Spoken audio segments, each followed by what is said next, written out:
Good morning. This is lesson 10 from our workbook, and you can find this on page 39 of your student workbook. Our objective for this lesson is I can interpret graphs with proportional relationships.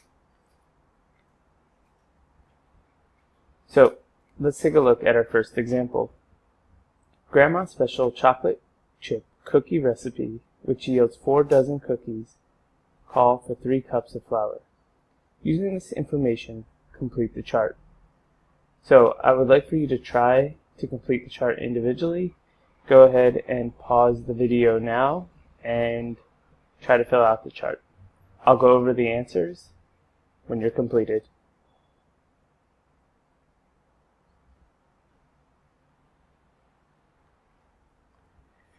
So let's take a look at this first part. Create a table comparing the amount of flour used to the amount of cookies. So let's give a heading to our data table, and the first column will be number of cups of flour, and our other column will be number of dozens of cookies. So we know that for every 3 cups of flour,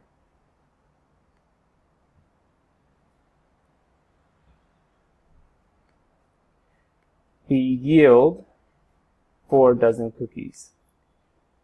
And to yield just means what we get. So, looking at this 3 to 4 ratio, we'll complete our chart using 6 and 8 and 12 and 16. Next, is the number of cookies proportional to the amount of flour used? Explain why or why not. So, yes, this relationship is proportional.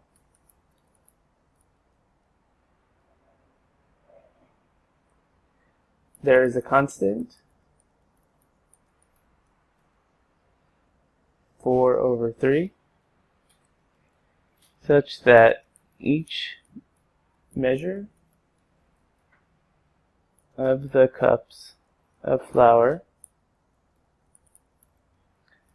multiplied by the constant gives the corresponding measure of cookies.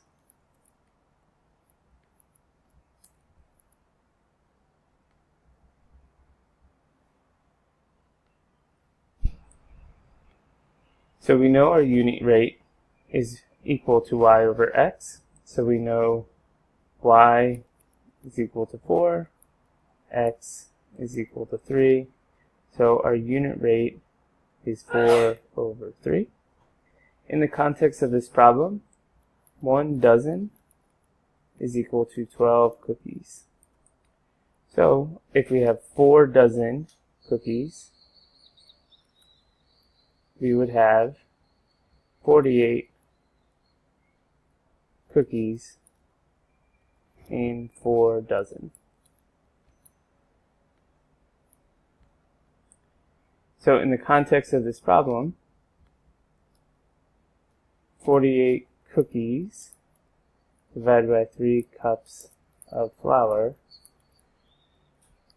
means we get 16 cookies for every 1 cup of flour.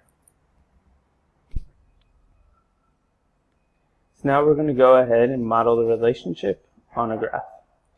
So make sure your y-axis is labeled cookies in dozens and your x-axis is flour in cups. We'll make this point our origin and 0, 0. And each line on this diagram will represent 1. So 1, 2, 3, 4, 5.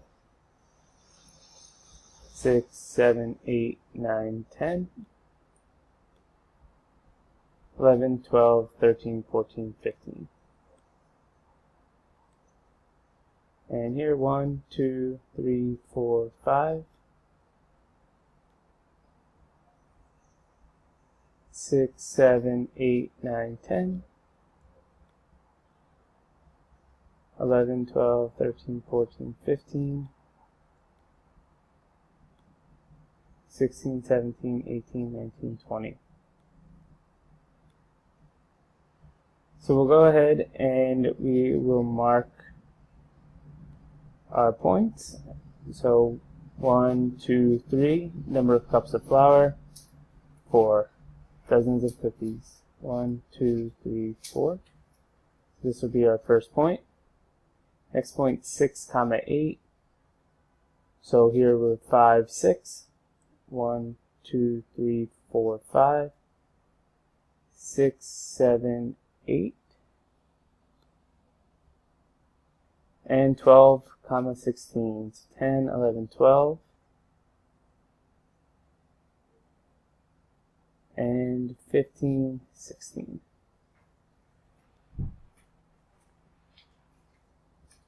Go ahead and draw a line through these points. And this should be a straight line. I'm doing my best to go through.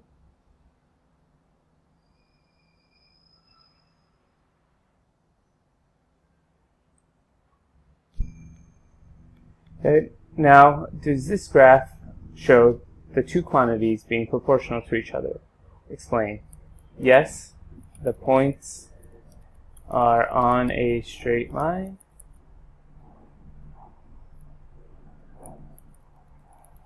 And the line passes through the origin 0, 0. So write an equation that can be used to represent the relationship. Well, we know y equals k times x. Our k is equal to 4 over 3. Our y is equivalent to the number of dozens of cookies, and our x is equal to the number of cups of flour. So an equation we could write is equal to d equals 4 divided by 3 times f.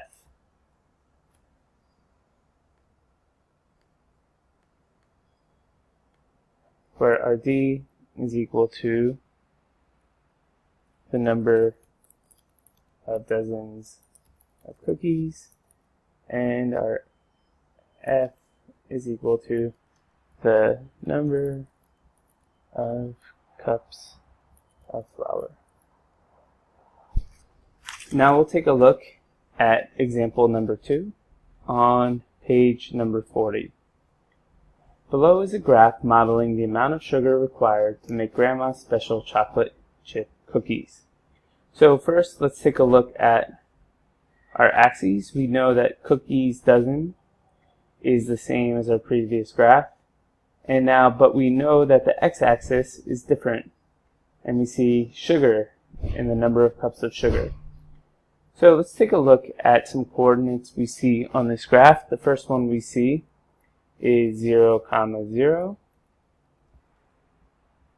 And this shows 0 cups of sugar will result in 0 dozen cookies.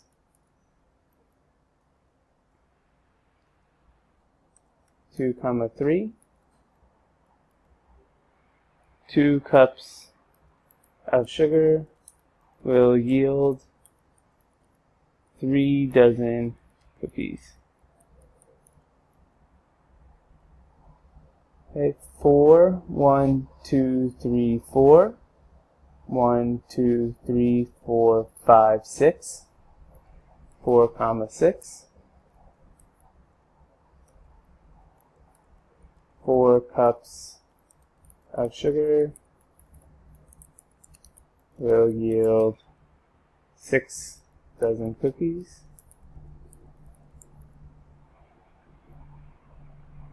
And if we keep going, taking a look at the points, see a point here, a point here, and a point here.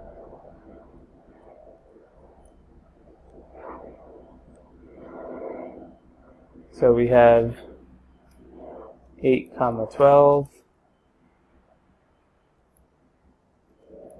12, 18, and 16, 24.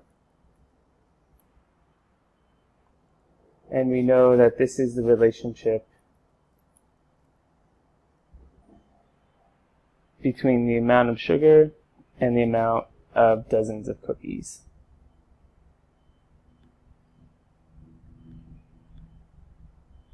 So, taking a look and using this graph, Grandma has 1 remaining cup of sugar. How many dozen cookies will she be able to make? Plot the point on the graph. So let's take a look, and since we know she has 1 cup of sugar, let's go to 1 here on our graph. So this is 1, and we go up and we notice our point here, it's in between 1 and 2. So this should be 1.5.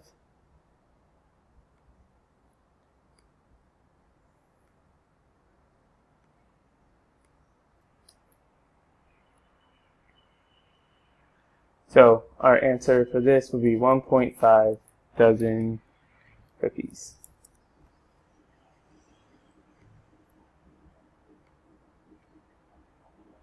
Our part C for this example, how many dozen cookies can Grandma make if she has no sugar? Can you graph this on the coordinate plane? What do we call this point? So our point here would be 0, 0. And we know 0 cups of sugar will result in 0 dozen cookies. This point is called the origin. And it's already graphed for us here, but I'll just go ahead and mark this again. So that's it for examples for lesson number 10. We'll work on the exercises and problem set from page 41 to 45 in class. Please come to class prepared with any questions about either of these examples. This also is the end of our topic B for module 1, and we'll have our first summative about lessons 1 through 10 coming up soon. Thank you.